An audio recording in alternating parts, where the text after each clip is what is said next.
This sentence has been called a slap on the wrist, it's been called a sweetheart deal, it's been called a slap in the face to the victims' families. But the Indianapolis Bar Association says there's been a mischaracterization of the facts, and a lot of the rhetoric is actually dangerous. So why is that? Yeah, first, I'd like to thank you for having me here and giving me and the Indianapolis Bar Association an opportunity to discuss this critically important issue that's important to the Indianapolis legal community, the Indianapolis criminal justice system, and our public as a whole. Mm-hmm. So we appreciate that. And I'd also like to add that, there's no doubt that the death of Officer Leith is a senseless tragedy.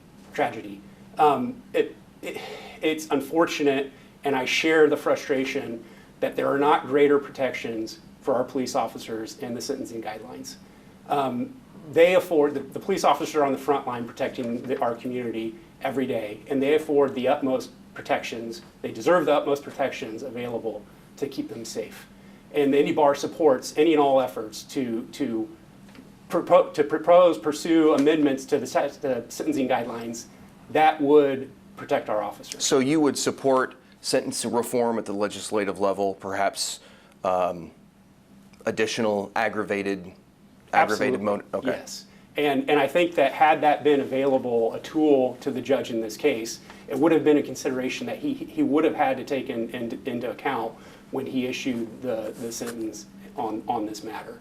So are you saying the judge's hands were tied in this case, given the crime that Elias Dorsey was convicted of? I'm not saying that his hands were tied. I'm saying that that wasn't a aggravating circumstance that he could have considered.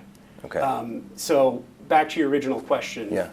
Which was why we weighed in this particular instance. Mm-hmm. So first, judges in Indiana are prohibited from responding on legal matters. This includes any statements, public statements that mischaracterize the rulings that they make in any given decision. The Indy Bar, when we take up this type of case, which rarely occurs, right? There's plenty of times that judges are criticized and their decisions are criticized. The rare time that we get involved, it comes from a request from a member of our legal community. We don't do this on our own volition. Mm-hmm. That request is not from the judge or their staff. It's from an independent member of the legal community. When we get that type of request, we evaluate the situation to determine what was misstated. If there was a gross mischaracterizations of the fact of the law, then we'll consider taking it up. There are two primary reasons why we do so. First, judges are prohibited from responding on their own, and so we have an obligation to the legal community and the citizens to respond and set the record straight as to what the facts and the law were in the given decision. Second, and related to the first, is that the mischaracterizations left unchecked could mislead the public and generally erode the public's confidence in our community justice system as a whole, and that's a disservice to our community. So what was wrong with what's been said? They misstated, first, a judge has to take into consideration a multitude of issues and balance the factors to come to an ultimate decision. Those factors are confined by the sentencing guidelines. And so the judge has to make a ruling within those sentencing guidelines. They start in the middle and they consider what's known as aggravating and mitigating circumstances. And if they don't do that, then their sentence is subject to appeal and can be overturned on appeal. And so the judge in this situation, Judge Stoner, mm-hmm. did not have the tool of a heightened sentence based on the fact that death, even though it was mentally ill and reckless homicide, they didn't have a factor that they could have increased that sentence beyond the 6-year maximum.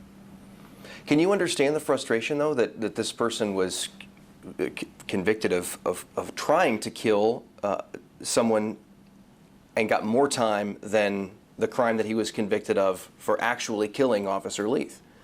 I certainly can understand the frustration, but I don't think that broad sweeping comments that condense this issue down into sound bites mm-hmm. is a service to our public. It doesn't help inform a constructive discussion around how we make the appropriate reforms to protect our officers and to administer justice in our community. So So what I hear you saying is the judge was confined to the sentencing guidelines, and what was that sentence?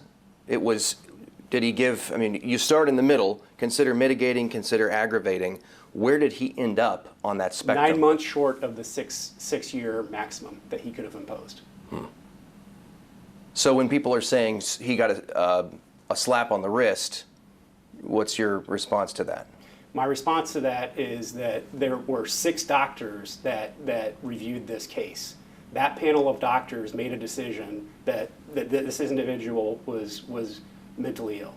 Okay, and so that's not a slap on the wrist. It's not a sweetheart sentence. There were doctors that reviewed this case, and under the statutory confines of what their review is, the death penalty was removed from the prosecution side, and the sentencing guidelines imposed this sentence that classified to what the ruling was on that. What's the takeaway here, you think? I think the takeaway is that we need a review of this at a community level. We need all stakeholders in the community justice system, the leaders of that, to be involved.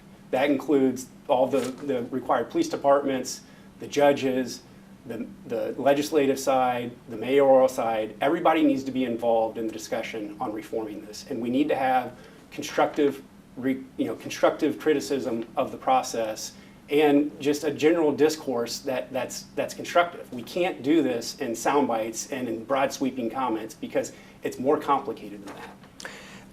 If we could broaden it out beyond the Dorsey verdict, the criminal justice system in general has been criticized largely by the FOP in recent years. They've been calling for sentence reform in general.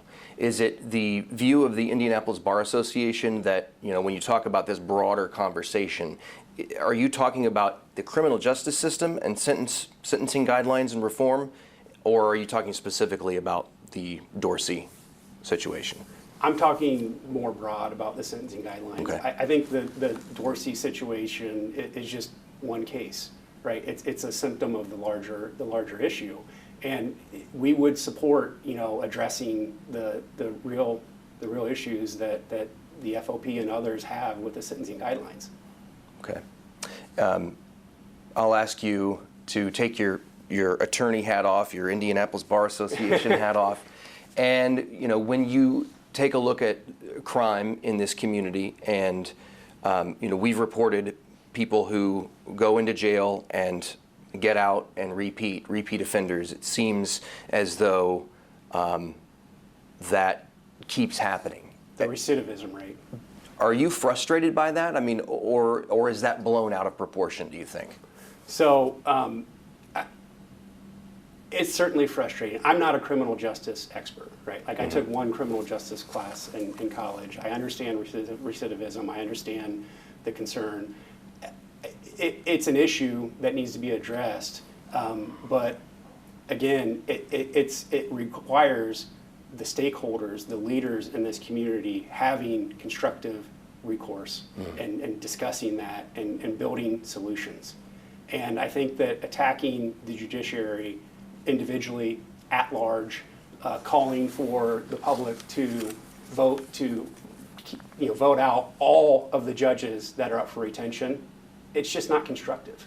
It doesn't lead to informing the public about the actual facts and the issues, and it doesn't inform a decision that helps cure the issue.